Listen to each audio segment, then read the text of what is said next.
पिछले पार्ट में हमने देखा था डोई एक रूम में बंद थी और बाहर गोलियां चल रही थी और जो लोग वहाँ बिजनेस डील करने आए थे वो भी फाइट कर रहे थे। फिर थोड़ी देर बाद डोई के पास कोई आया और वो गैंगस्टर नहीं बल्कि मू था। डोई को देख उसने कहा, मिस डोई, मैंने सोचा नहीं था हम इतने जल्दी मिलेंगे। जब भगवान एक रास्ता बंद कर देता है तो दूसरा खोल देता है। अब तुम्हें क्या लगता है मुझे तुम्हारे साथ क्या करना चाहिए? मिस्टर मैन जी, आपको क्या लगता है? क्या हमें इसे ऐसे जिंदा छोड़ना चाहिए? फिर नाटा ने कहा, उसे कुछ नहीं पता, प्लीज़ आप उसे जाने दो। तो डोई ने कहा, तुम्हें मेरे साथ जो करना है करो, चाहे तुम मुझे मार दो, बट उस बच्चे को छोड़ दो। और अगर तुमने मुझे भी हाथ लगाया तो अच्छा नहीं होगा। फिर मैंजी ने कहा, मेरे साथ आओ। इस पे मुंह ने कहा, अब वहाँ स्टैचू जैसे मत खड़ी रहो, आओ यहाँ। फिर जैसे जैसे वो लोग बाहर जाने लगे डोई ने वहाँ ज़मीन पे ब्लड देखा, बट जिन लोगों को गोली लगी थी उनकी बॉडीज़ वहाँ से हटा दी गई थी और मैंजी ऐसे बर्ताव कर रहा था जैसे उस होटल में कुछ हुआ ही नहीं था। फिर डोई भी सोचने लगी कि मैंजी ज़रूर बहुत ज़्यादा पावरफुल बिजनेसमैन होगा, तभी ये जगह उसके कंट्रोल में है। तभी वहाँ मोकी भी आया और उसने डोई से कहा, मैं अभी तुमसे मिलने ही जा रहा था, अच्छा हुआ तुम मुझे यहाँ मिल गई। क्या हम आज साथ में लंच करें? फिर डोई ने मन में कहा, मैं जब भी इसे मिलती हूँ पता नहीं मुझे इससे नेगेटिव वाइब्स ही आती हैं। फिर उसने मोकी से कहा, ठीक है, जैसा आप चाहे मिस्टर मोकी। बट मन में डोई सोच रही थी कि इन सब से पीछा कैसे छुड़ाया जाए। जब मोकी डोई के पास जा रहा था उसे मैंजी ने रोक लिया। ये देख मोकी ने कहा, मिस्टर मैंजी, क्या आप इस लेडी को अकेला छोड़ सकते हैं? हमारी आपस में बनने लगी है। आई होप आप उसे परेशान नहीं करेंगे। इस पे मैंजी ने कहा, मैं उसे परेशान नहीं कर रहा, वो खुद मेरे साथ चलना चाहती है। फिर मोकी ने पूछा, क्या सच में ऐसा है? तो डोई ने कहा, हाँ। फिर मोकी ने कहा, ऐसा है तो मैं भी तुम्हें परेशान नहीं करूँगा, मैं फिर कभी तुमसे मिलने आऊँगा। उसके बाद मैंजी ने डोई को जल्दी चलने का कहा। फिर मुँह ने मोकी को देखा और फिर डोई को देख के कहा, ये अजीब है, जब से मैंजी और मोकी इस लड़की से मिले हैं तब से ये लोग अजीब बर्ताव कर रहे हैं। ये लड़की इतनी स्पेशल है क्या? ये बस बाकी लड़कियों से थोड़ी ज़्यादा खूबसूरत है। बट वेट, इसका फेस पहले से कई ज़्यादा ब्यूटीफुल हो गया है। इतने जल्दी कोई इतना चेंज हो सकता है क्या? फिर मुँह को डोई के पास जाते देख मैंजी ने कहा, तुम क्या कर रहे हो मुँह? तो मुँह ने कहा, मुझे ये क्या हो गया है? मैं इतनी लड़कियों से मिल चुका हूँ बट ये अलग है। उसके बाद सब लोग होटल के बाहर आए। तभी मैंजी ने पूछा, क्या आपको मोकी से डर लगता है? तो डोई ने कहा, नहीं तो, मुझे डर नहीं लगता, मुझे बस वो डेंजरस लगता है। उसके बाद डोई और मैंजी कार में बैठे और कहीं जाने लगे। कार में डोई की नज़रें मैंजी से हट ही नहीं रही थी। मैंजी उसे बहुत हैंडसम लगने लगा था। आगे डोई ने अपने मन में कहा, इसके फीचर्स काफ़ी अच्छे हैं और इसका ऑरा भी, और वो चमकती आंखें, अगर उन आँखों में गुस्सा ना हो तो वो और अच्छी दिखेंगी। तभी अचानक मैंजी ने पूछा, क्या आपको पता है मोकी कौन है? तो डोई ने कहा, नहीं, मुझे नहीं पता। फिर मैंजी ने पूछा, तो क्या तुम्हें पता है मैं कौन हूँ? तो डोई ने कहा, बिल्कुल नहीं। आगे डोई ने अपने आप से कहा, मुझे नहीं पता ये कौन है, और अगर मुझे पता होता तो अभी तक मैं जिंदा नहीं होती। फिर मैंजी ने खुद से कहा, ये लड़की सच में चालाक लोमड़ी है। इसे अच्छे से पता है डेंजरस सिचुएशन से कैसे बचना है। ये बस दिखावा कर रही है ताकि ये दुश्मन से बची रहे। ये मुझे उस फॉक्स की याद दिलाती है जिसे मैंने अपने घर लाया था। पता नहीं मुझे अभी ये सब क्यों याद आ रहा है। आगे मैंजी ने डोई से कहा, मोकीज पुराने ज़माने से फाइनेंशियली बहुत स्ट्रांग है। उनके पास करोड़ों की संपत्ति है। उन्हें फाइनेंस के फील्ड में लेजेंड्स माना जाता है। इस दुनिया में मोकी जैसे लोग बहुत कम हैं। बट जहाँ तक मैं जानता हूँ उनके और भी बिजनेस हैं, और वो अपने आप को उन वंशज का कहते हैं जिन्हें इस दुनिया में सबसे अच्छे भविष्य बताने वाले लोगों से जाना जाता है। फिर डोई ने कहा, क्या सच में? तो मैंजी ने कहा, मैंने जब उनके फाइनेंशियल स्टेटस के बारे में बताया तब तुम्हें कोई हैरानी नहीं हुई। बट जब मैंने तुम्हें बताया कि वो लोग सेलेस्टियल मास्टर्स हैं जो भविष्य बता सकते हैं, इस पे तुम्हें इतनी हैरानी क्यों हुई? फिर डोई ने कहा, नहीं, मैं बस ये सोच रही थी कि वो लोग फ्यूचर बताने वाले वंशज से हैं और इसी वजह से उनकी कोई इन्वेस्टमेंट फेल नहीं गई होगी, है ना? आगे डोई ने मन में कहा, सेलेस्टियल मास्टर्स तो फॉक्स के दुश्मन होते हैं। तभी मुझे उससे खतरा फील हो रहा था। होप उसे मेरी रियल आइडेंटिटी ना पता चले। उसके बाद मैंजी ने कहा, मोकी के इस सेलेस्टियल मास्टर वाले आइडेंटिटी के बारे में बहुत कम लोग जानते हैं। तो डोई ने कहा, अभी जब आपने मुझे ये सीक्रेट बता दिया तो क्या वो मुझे मार देंगे? फिर मैंजी ने कहा, अगर वो सच में आपको मारना चाहता है तो मुझे ये देख बहुत खुशी होगी, क्योंकि आज तक मैंने उसे बस आपकी फ़िक्र करते देखा है। इस पे डोई ने अपने आप से कहा, इन लोगों को मेरी कोई परवाह नहीं है, मुझे यहाँ से जाने दो। ये बोलने के बाद उन्होंने कार रोकी और फिर सब कार से उतर गए। कार से निकल के डोई ने अपने आप से कहा, मैं यहाँ कैसे पहुँची? क्या मैं यहाँ से जाने के बारे में बात करूँ? बट मुझे इससे बात करने में बहुत डर लगता है। आगे उसने नाटा से कहा, हे नाटा, सुबह मेरा साथ देने के लिए थैंक यू। तो नाटा ने कहा, मैंने कुछ भी नहीं किया, मैं आपको बचा भी नहीं पाया। फिर मुँह ने डोई से कहा, तुम सच में बहुत हिम्मत वाली हो जो नाटा को ऐसे परेशान कर रही हो। क्या तुम जानती हो ये किसका बेटा है? तो डोई ने पूछा, किसका बेटा है ये? इस पे मुँह ने कहा, वेल, हम जिसकी वजह से यहाँ हैं वो ही है। तो डोई ने कहा, क्या वो लैमेक्सी है? क्योंकि हम उसी की वजह से यहाँ हैं, है ना? फिर मुँह ने कहा, उसके जैसा इंसान ये डिज़र्व ही नहीं करता कि हम उसके लिए यहाँ आए। चलो अंदर जाते हैं। तो डोई ने कहा, मुझे चुप ही रहना चाहिए।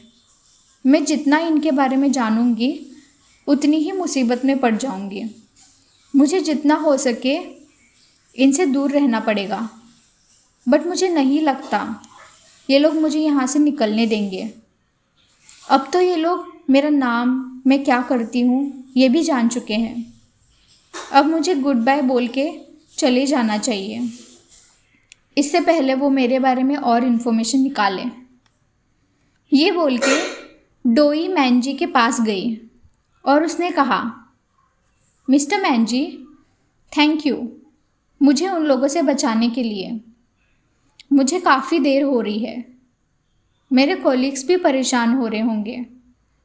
अगर मैं वहाँ नहीं गई तो वो लोग और परेशान होंगे।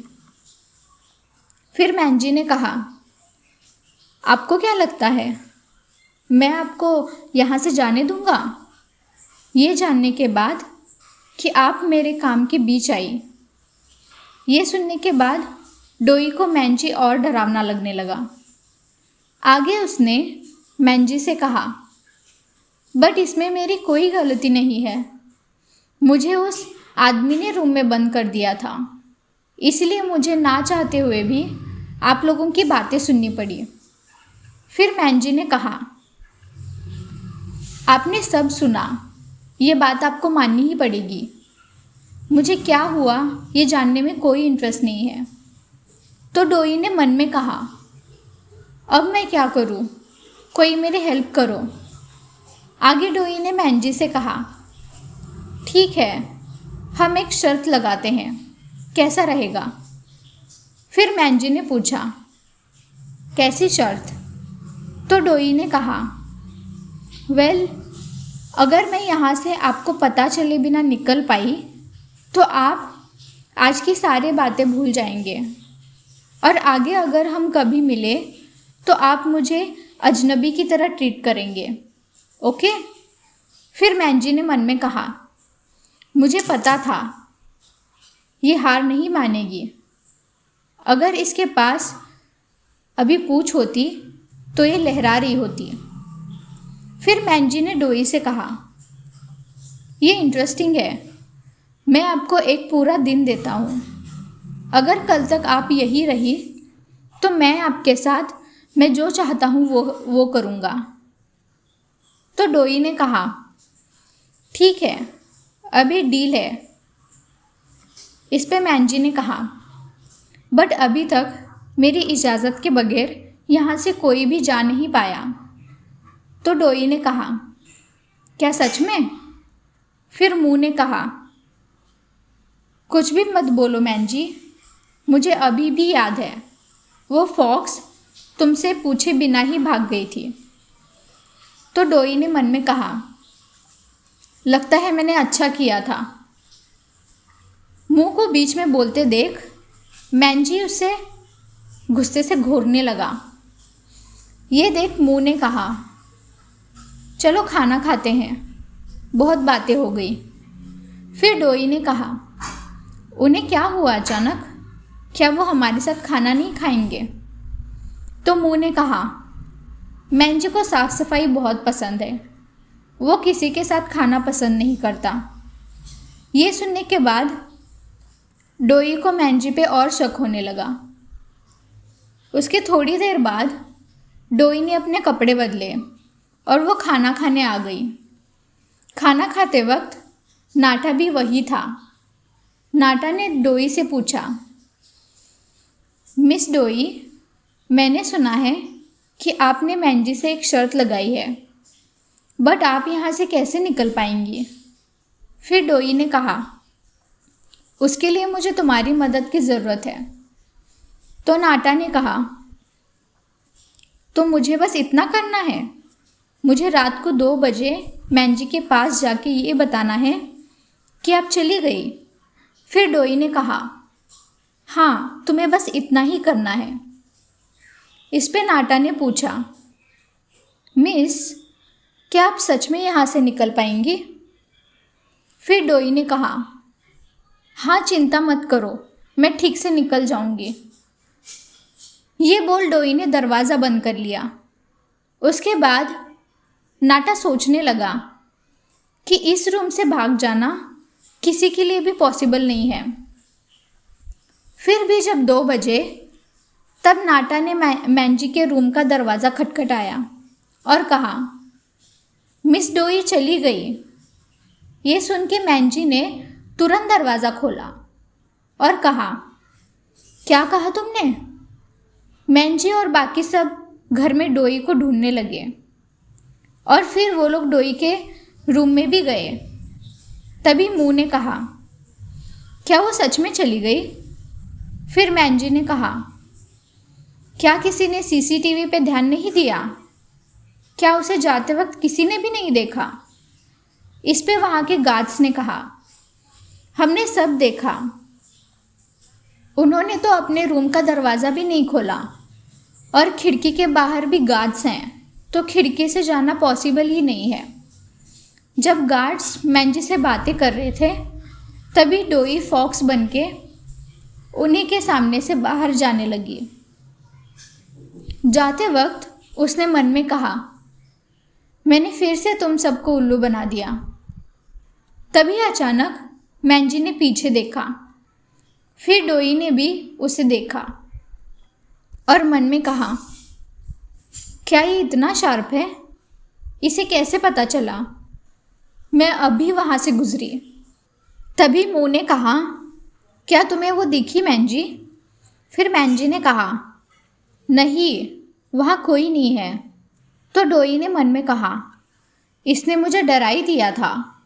मुझे लगा उसने मुझे बाहर आते हुए देख लिया। थोड़ा आगे जाते ही डोई को मैंजी का रूम दिखा। फिर उसने सोचा कि उसे मैंजी के लिए कुछ तो छोड़ना चाहिए। उसके बाद दूसरी तरफ मू और मैंजी सोचने लगे, इतनी टाइट सिक्योरिटी के बाद भी वो लड़की कैसे बच निकली। फिर मैंजी ने खुद से कहा, ये लड़की वैसे ही गायब हो गई जैसे उस दिन वो फॉक्स हुई थी। तभी मू मैंजी के रूम में गया और उसने कहा, मैंजी, तुम्हें अपने रूम में आके कुछ देखना चाहिए। उसके बाद जब मैंजी ने वहाँ देखा तो डोई ने उसके लिए इडियट लिखा था। ये देख मू हंसने लगा और उसने कहा, उसने जाने से पहले तुम्हारे लिए एक गिफ्ट छोड़ा है। तभी एक सर्वेंट ने मू को बुलाया और अपना रूम भी चेक करने का कहा। डोई ने मू के लिए बास्टर्ड लिखा था। ये देख मू को बहुत गुस्सा आया। फिर मैंजी ने कहा, ये तुम पे सूट करता है। ये सुन के मू को और गुस्सा आया। नाटा भी वही था, वो मैंजी की तरफ देख रहा था। मैंजी ने फिर नाटा से पूछा, उसने तुम्हें क्या करने का कहा था? तो नाटा ने कहा, मैंने कुछ नहीं किया। आगे नाटा ने मन में कहा, वैसे भी मैंने कुछ किया नहीं है। मैंने बस मैंजी को जाके बताया कि मिस चली गई। फिर मैंजी ने कहा, भूल जाओ इसके बारे में। तो मू ने पूछा, तुम कहाँ जा रहे हो? फिर मैंजी ने कहा, उसे ढूंढने। तो मू ने कहा, इतने सालों में आज पहली बार मैंजी को किसी की फिक्र हो रही है। क्या ये सच में जवान हो गया है? इस पे उस सर्वेंट ने कहा, यंग मास्टर मू, आपको ऐसे नहीं कहना चाहिए। फिर दूसरी तरफ डोई वापस इंसान बन गई और वॉक करते हुए जाने लगी। डोई अपने आप से बात करते हुए कहने लगी, ये इन्वेस्टिगेशन काफ़ी डेंजरस थी। पिछला रिपोर्टर ज़रूर कुछ छुपा रहा है। मुझे उससे बात करनी पड़ेगी। तभी वहाँ लिशु और मोकी आए। फिर लिशु ने कहा, फाइनली तुम वापस आ गई। क्या तुम ठीक हो? पिछले रिपोर्टर ने तुम्हें एक ऐसा काम दिया था, तुम्हें इतनी देर कैसे लगी? तो डोई ने कहा, मैं ठीक हूँ, सॉरी मैंने आपको परेशान किया। फिर लिशु ने कहा, वैसे मिस्टर मोकी भी बहुत परेशान हो गए थे। अगर अभी आप नहीं आती तो वो पुलिस को कॉल करने वाले थे। उनको आपकी बहुत फिक्र हो रही थी। आपको उन्हें थैंक यू कहना चाहिए। आप दोनों बात कीजिए, हम चलते हैं। इस पे डोई ने लिशो को रोकने की कोशिश की, बट वो लोग अंदर जा चुके थे। तभी मोकी ने पूछा, क्या तुम्हें मुझसे डर लगता है? फिर डोई ने इसके जवाब में कहा, नहीं तो, आप अच्छे इंसान हैं, मैं आपसे क्यों डरूंगी। तो मोकी ने कहा, मुझे पक्का यकीन है कि तुम्हें मुझसे डर लगता है। ऐसा क्यों? फिर डोई ने कहा, आपको कोई मिसअंडरस्टैंडिंग हो गई है। आप बहुत अमीर हैं, तो आपको मुझसे कोई मतलब नहीं होगा, और मेरे पास भी ऐसा कुछ नहीं है जो आपके लिए फ़ायदेमंद हो। जो भी है, थैंक यू, आपने मेरी फ़िक्र की। अब मैं चलती हूँ। तो मोकी ने कहा, तुम्हें ध्यान रखना चाहिए। फिर डोई ने पूछा, आप किसके बारे में बात कर रहे हैं? तो मोकी ने कहा, भले ही तुम्हें मुझ पे भरोसा ना हो या फिर तुम मुझसे डरती हो, बट मुझे तुम्हें ये बताना है, उस मैंजी ने अपनी पूरी लाइफ दुख में गुजारी है। जो भी उसके पास जाता है उसकी मौत हो जाती है। यही उसकी किस्मत है, और मैं नहीं चाहता कि तुम्हारी जैसी एक इनोसेंट लड़की इन सब से गुजरे। फिर डोई ने कहा, मुझे माफ़ करना मिस्टर मोकी, मैं किस्मत में विश्वास नहीं रखती। मेरी किस्मत के हिसाब से आज मुझे यहाँ ज़िंदा नहीं होना चाहिए था, बट मैं फिर भी अपना बेस्ट दे रही हूँ अपनी सो कॉल्ड डेस्टिनी को चेंज करने के लिए। और मुझे लगता है दुनिया में और भी लोग हैं जो अपनी किस्मत से लड़ रहे हैं। मुझे नहीं पता मैंजी कैसा इंसान है, और हमारा भी आपस में कोई कनेक्शन नहीं है, बट यू नो, कोई भी अपनी डेस्टिनी किसी और से सुनना नहीं चाहेगा, और मैं किस्मत से ज़्यादा कुछ भी बदला जा सकता है इस पे यकीन रखती हूँ। ये सुन मोकी ने मन में कहा, इंटरेस्टिंग। डोई जब ये सब बोल रही थी तब वहाँ मैंजी भी मौजूद था। उसने सब सुना, और फिर उसे अपने पास्ट की कुछ बातें याद आई, जहाँ उसे एक बूढ़े इंसान ने कहा था कि उसके ऊपर अकेले रहने का श्राप है और वो हमेशा बैड लक ही लाएगा, बट उसके श्राप की वजह से वो अपने करियर में बहुत सक्सेसफुल रहेगा। फिर उसे और भी कुछ याद आया, जहाँ वो एक बच्चा था और बेड पे एक बूढ़ी औरत उसे जेमस्टोन संभाल के रखने का कह रही थी। उस औरत ने उसे ये भी कहा था कि वो जेमस्टोन उसकी किस्मत बदल सकता है। इसके बाद डोई अपने रूम में गई और जाते ही सो गई, बट तभी वहाँ कोई खिड़की से अंदर आया।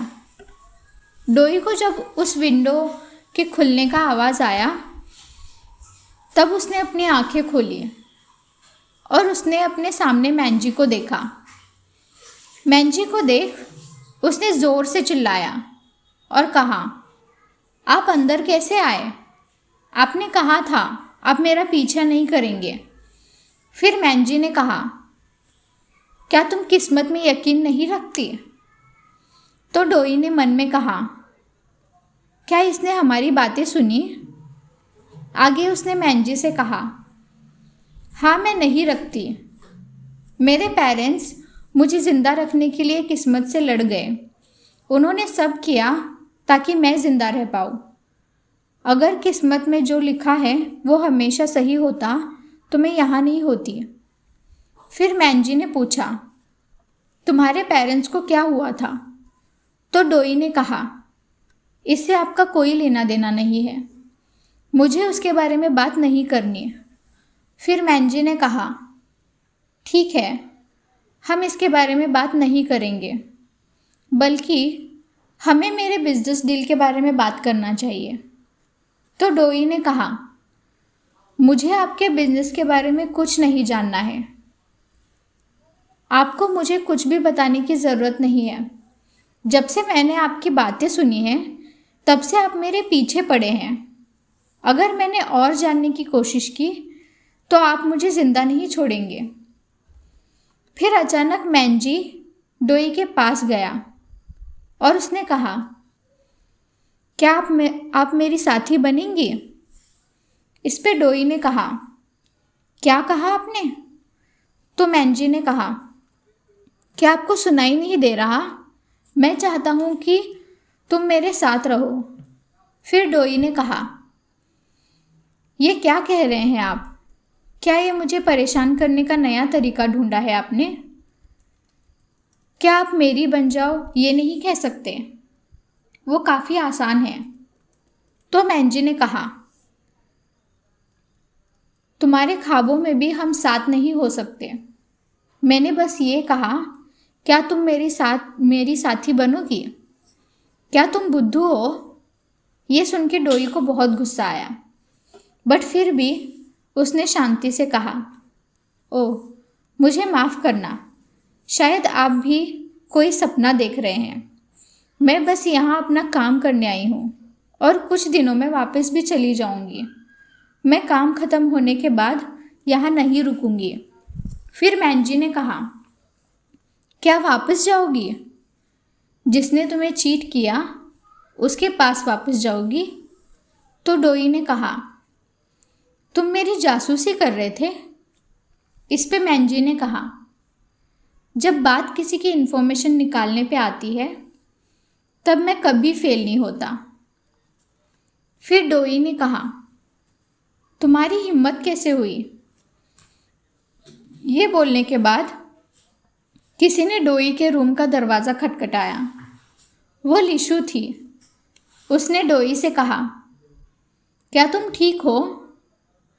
तुम्हारे रूम से बहुत आवाज़ें आ रही हैं। क्या तुम किसी से बातें कर रही हो? फिर डोई अपने बेड से उठ गई और उसने मैंजी से कहा, क्या आपने सुना? बाहर कोई आया है। आपके लिए यही अच्छा होगा आप यहाँ से चले जाएं, वरना मैं पुलिस को कॉल करूँगी। ये बोल के जब डोई दरवाज़ा खोलने गई तब मैंजी ने उसे रोका और दरवाज़ा खोल डोई को किस कर लिया। जैसे दरवाज़ा खुला, लिशु ने उन दोनों को देखा और कहा, क्या मैं यहाँ से चली जाऊँ? मुझे माफ़ करना, मैंने आप दोनों को डिस्टर्ब किया। दूसरी ओर डोई ने कहा, आपने मुझे ऐसे अचानक किस क्यों किया?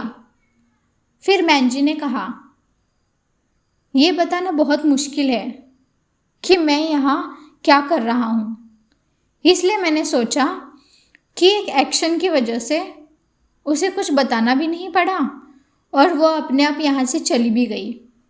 तो डोई ने कहा, आपके क्या इरादे हैं? मुझे अभी क्लियरली बताओ। फिर मैंजी ने उसे शांत रहने का कहा। तो डोई ने उससे इसका कारण पूछा। फिर मैंजी ने कुछ नहीं बताया और उसने डोई को अपने कंधे पर उठाया और उसे लेकर वो खिड़की से नीचे कूद गया। तभी डोई के रूम वाले खिड़की में कुछ लोग थे जो उन्हें रोकने के लिए गोलियां चला रहे थे, बट मैंजी डोई को लेके भागने लगा। डोई ने मैंजी से पूछा कि क्या वो लोग मैंजी को ढूंढ रहे हैं, बट मैंजी ने कुछ नहीं बोला। भागते हुए जब डोई थक गई तब वो रुकी और उसने मैंजी से कहा, आप क्यों रुक गए? मैं थक गई हूँ, वो लोग आपके पीछे पड़े हुए हैं, तो मैं क्यों भाग रही हूँ? तभी मैंजी ने डोई को गन दी और कहा, जैसे ही तुम्हें मौका मिलेगा तुम भाग जाना। फिर डोई ने कहा, गन? बट मैंने इसे कभी यूज़ नहीं किया। फिर मैंजी ने अचानक कहा, वहाँ छुपना बंद करो और बाहर निकलो, तुम लोग मुझे ढूंढ रहे हो, है ना? तो उस गुंडे ने कहा, तुम्हें ढूंढने से पहले मैं उस लड़की को मारना चाहता था, बट अभी जब तुम दोनों यही हो, अब मैं तुम दोनों को मार के तुम दोनों से छुटकारा पा लूँगा। ये सुन के डोई को समझ आया कि मैंजी अभी तक उसे प्रोटेक्ट कर रहा था। उसके बाद उन गुंडों ने गोली चलाना स्टार्ट कर दिया। मैंजी ने डोई को उन गोलियों से जैसे तैसे बचा लिया और कहा, ईस्ट की तरफ जाओ, वहाँ मेरे लोग इंतज़ार कर रहे हैं, जाओ। ये सुन के डोई ईस्ट की तरफ भागने लगी। ये देख मैंजी ने कहा, ये भटकने वालों में से नहीं लगती, मुझे ये पसंद है। आगे डोई ने मन में कहा, मैं उसे ऐसे छोड़ के नहीं जा सकती, मुझे उसे बचाना पड़ेगा। मैंजी वहाँ गुंडों से लड़ रहा था, बट उसमें से एक उसके पीछे खड़ा हुआ था और उसके पीछे खड़े हुए गुंडे ने उस पर गोली चलाई, बट मैंजी उस गोली से बच निकला। फिर एक बंदा धीरे धीरे मैंजी के पीछे से चाकू लेके उसे मारने लगा। तभी वहाँ डोई ने उसे पीछे से धक्का दिया। फिर वो गुंडा पीछे मुड़ा और यही मौका देख मैंजी ने उस पर अटैक किया। थोड़ी देर बाद वहाँ मू और मैंजी के साथी आए। उन्हें वहाँ देख वो सारे गुंडे भागने लगे। फिर मू ने मैंजी से पूछा, क्या तुम ठीक हो मैंजी? तो मैंजी ने कहा, मैं ठीक हूँ। क्या तुमने रास्ते में डोई को देखा? इस पे मू ने कहा, तुम्हारा मतलब है वो लड़की? क्या वो तुम्हारे साथ नहीं है? फिर मैंजी ने कहा, मैंने उसे कहा था ईस्ट की तरफ जाने के लिए। तभी मू ने कहा, तुम्हें चोट लगी है क्या? फिर मैंजी ने कहा, ये बस छोटी सी चोट है, तुम जाओ और डोई को ढूंढो। तो मू ने कहा, ये छोटी सी चोट नहीं है, चलो हॉस्पिटल चलते हैं। फिर मैंजी ने कहा, मैंने कहा ना उसे ढूंढो।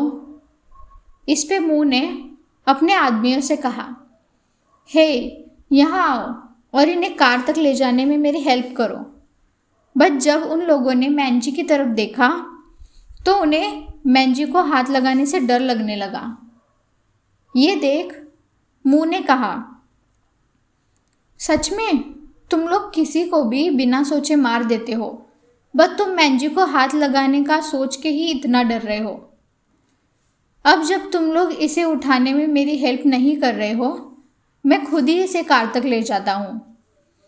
फिर क्या, मू ने मैंजी को कंधे पे उठाया और वो उसे कार के पास ले जाने लगा। इस पे मैंजी ने कहा, मैं तुम्हें देख लूँगा। दूसरी तरफ जिस गोली से मैंजी बच निकला था, वही गोली डोई को लग गई थी। उसके हाथ से काफ़ी खून भी बह रहा था। जैसे जैसे वो आगे बढ़ रही थी, उसे चिंता हो रही थी कि कोई उसे देख ना ले।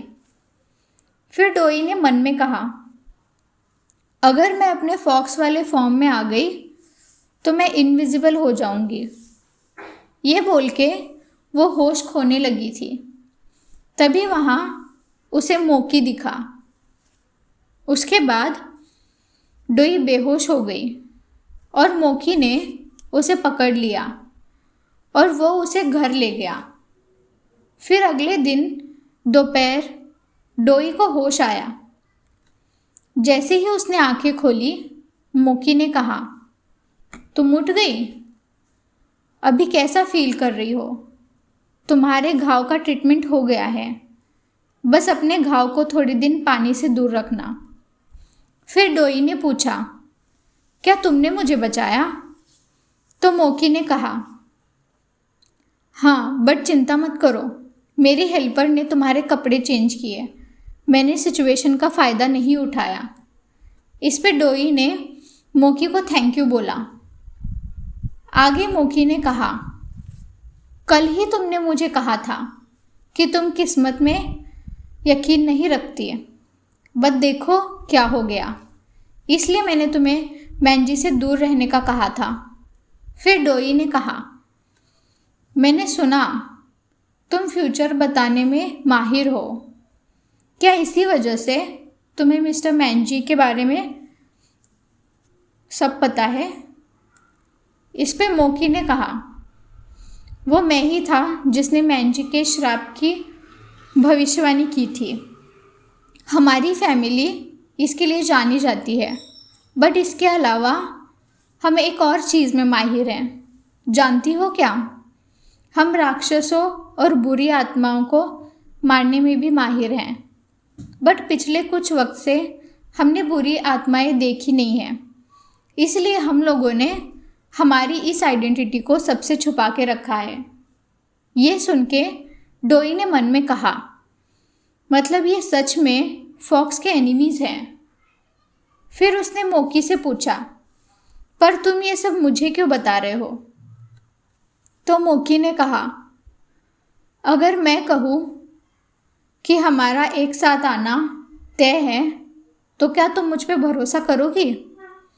फिर डोई ने मन में कहा, ये कभी नहीं हो सकता, क्योंकि सेलेस्टियल मास्टर फॉक्स डीमन के दुश्मन होते हैं। उसके बाद मोकी ने कहा, तुमसे एक जानी पहचानी सी सेंट की स्मेल आती है। फिर अचानक उसने कहा, ठीक है, तुम्हें भूख भी लग रही होगी, चलो कुछ खाते हैं। तो डोई ने कहा, अब इसने मुझे तुम भी कहना स्टार्ट कर दिया। क्या हम इतने क्लोज हैं? दूसरी तरफ मैंजी हॉस्पिटल में था और होश में आते ही वो मुंह से बार बार डोई के बारे में पूछ रहा था। जब मुंह ने उसे कुछ नहीं बताया तब उसने गुस्से में कहा, मैं कब से तुमसे पूछ रहा हूँ, डोई कहाँ है? तो मुंह ने कहा, क्यों जानना है तुम्हें? क्या तुम उससे प्यार करने लगे हो? उसने तुम्हें धोखा दिया। डेंजरस सिचुएशन में वो तुम्हें छोड़ के भाग गई। फिर मैंजी ने कहा, मैं उसे प्यार नहीं करता, बट वो मेरी है। मैंने ही उसे कहा था वहाँ से जाने के लिए। इस पे मुंह ने कहा, अगर तुम उसे प्यार नहीं करते तो वो तुम्हारी है, इसका क्या मतलब हुआ? मैं ये समझ नहीं पा रहा हूँ। मैं उसे ढूंढ लूँगा, तुम लेटे रहो और आराम करो। फिर मैंजी ने कहा, क्या उन लोगों में से कोई जिंदा है?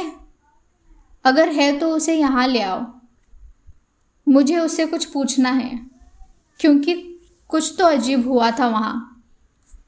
उसके बाद मैंजी उस जिंदा बचे हुए गुंडे से बात करने लगा और मुंह बाहर वेट कर रहा था। तभी वहाँ एक नर्स आई। उसे मैंजी का ब्लड प्रेशर चेक करना था, बट मुंह ने कहा, आप बाद में आ जाइए, वो अभी बिजी है। दूसरी तरफ मैंजी ने कहा, अब मुझे बताओ कल क्या हुआ था? मैंने तुम्हें गोली चलाते हुए देखा था, बट वहाँ कोई नहीं था जब मैंने देखा। फिर उस गुंडे ने कहा, मुझे भी नहीं पता, मुझे लगा किसी ने मुझे धक्का दिया, बट जब मैंने मुड़ के देखा वहाँ कोई नहीं था। तो मैंजी ने कहा, और उस लड़की का क्या हुआ? क्या तुम लोगों ने उसको कुछ किया? फिर उस गुंडे ने कहा, हम उसे पकड़ना चाहते थे, वो जहाँ से भाग गई मैंने वहाँ भी देखा, बट वो अचानक कहीं चली गई। ये सुन के मैंजी सोचने लगा कि डोई कहाँ चली गई होगी। दूसरी तरफ डोई मोकी के घर पे थी और वो शांति से कोई हरकत किए बगैर बाहर जाने लगी। तभी वहाँ मोकी आया और उसने कहा, तुम कहाँ जा रही हो? फिर डोई ने कहा, मिस्टर मोकी, मेरा ध्यान रखने के लिए थैंक यू। अब मैं ठीक हूँ, इसलिए मुझे जाना चाहिए। इस पे मोकी ने कहा, तुमने अभी अभी अपना पैर ज़मीन पे रखा है, मैं तुम्हें अकेले जाने नहीं दे सकता। तुम्हें जहाँ जाना है मुझे बताओ, मैं ले चलता हूँ। तो डोई ने कहा, ठीक है, मुझे पहले अपने घर जाना है और फिर होटल जहाँ मैंजी रहता है। अब इसके आगे क्या डोई और मैंजी मिलेंगे या हमेशा की तरह मोकी उससे मिलने से मना करेगा? ये जानने के लिए नेक्स्ट पार्ट ज़रूर देखना। और अगर आपको ये वीडियो पसंद आई हो तो लाइक और कमेंट करना बिल्कुल मत भूलना। Thank you all of you for watching this video. If you enjoyed the video, hit that subscribe button, and if you want more parts of this story, then please like, share and leave comments below. Thank you. Bye bye.